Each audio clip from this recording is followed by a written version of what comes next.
Last week, I told you that disclosure isn't coming all at once, that it's a slow, managed process being actively resisted from within the special access projects that run these programs.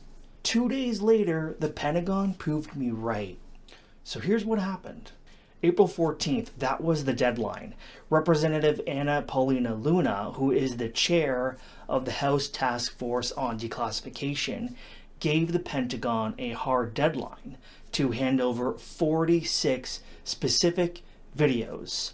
These are known videos, and these also include encounters with near military assets and bases, as well as documented sightings and footage that already exists that they're aware of. Well, surprise, surprise, the Pentagon did not deliver, and the deadline has passed. So the Pentagon's official response, well, it's a statement saying that AARO, which is the All-Domain Anomaly Resolution Office, is working in coordination with the White House to, quote, facilitate the expeditious release of never-before-seen UAP information. So in other words, what they're really saying is, we're working on it, trust us. And now, Representative Luna's response to that delay is that she's now considering using powerful congressional subpoena authority to release that information. This is exactly what I said would happen, because these programs go so deep and so far back by decades that the resistance within these programs is institutional, it's systemic, and it's real. And it doesn't stop just because Congress asked nicely. But that's not the whole story. Here's where things get really interesting now. 3 days after that deadline was missed, on April 17th, President Trump took the stage at a Turning Point USA event in Phoenix, Arizona. He said, "We found very interesting documents, I must say, and the first releases will begin very, very soon." Now, I want to be careful here because Trump says a lot of things, but this is different for one specific reason. The Pentagon then followed up the same day with a statement confirming that they are actively working to release these files. Quote, never before seen UAP information. So you have Congress threatening powerful congressional subpoenas on one side, and then you have the president personally promising documents on the other side on the same day when it's hot and relevant in the news.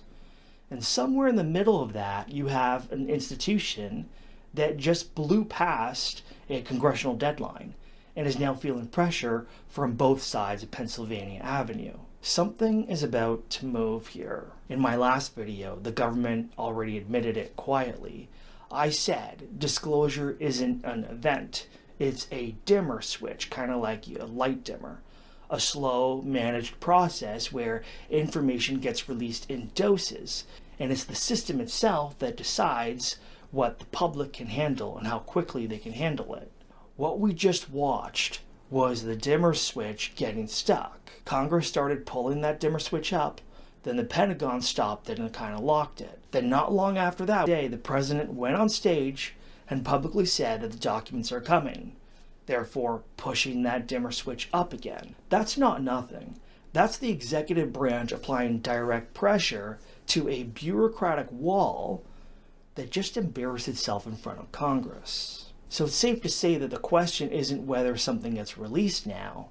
The question is what gets released and what stays buried.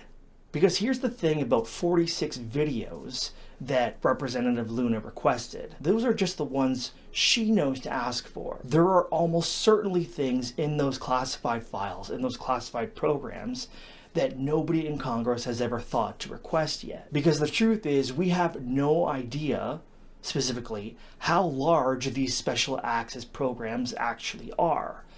These are said to be legacy programs stretching back as far back as 80 years, developed in parallel with the Manhattan Project, alongside the development of the hydrogen bomb. Some of the most credible voices in this space have described underground facilities beneath military bases, some of them very deep, the size of entire cities, connected through underground magnetic levitation train systems. Now, I'm not saying that that's confirmed, but when you hear that from people with serious credentials and security clearances, you have to ask, if something that scale exists, and has existed for decades now, 46 videos is not disclosure. That's a footnote. So here's what I'm watching for over the next few weeks.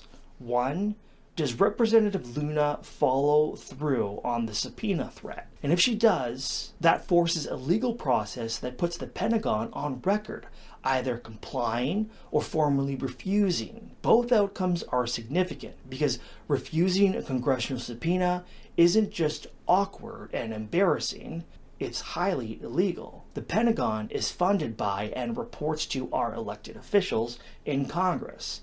It's not a self-governing entity at all. If it has been operating that way, making decisions about what Congress does and doesn't get to see, that is a major constitutional problem that lawmakers in Washington do not take lightly. And I'm sure we're going to be seeing some major changes happen as a result of that. 2, what does very, very soon actually mean when President Trump says that? Is that days, weeks, months? Now, if documents drop within a week, let's say before the end of April, then things will accelerate very quickly. 3, watch Arrow specifically. They've been the weak link in this chain for 2 years now.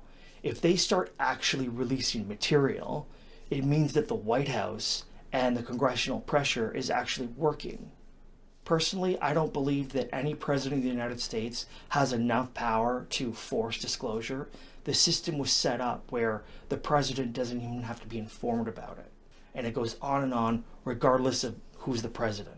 If this is your first time here and you like what I'm doing, hit that subscribe button for more. I cover this every week. And right now, we are in the most active disclosure moment in the history of our world. And on this channel, I'm covering something bigger, a deep investigation into how information like this gets controlled, released, and weaponized. You can follow the project at my website, pierresdesk.com. You can sign up there for more. Thanks for watching. I'll see you on the next one.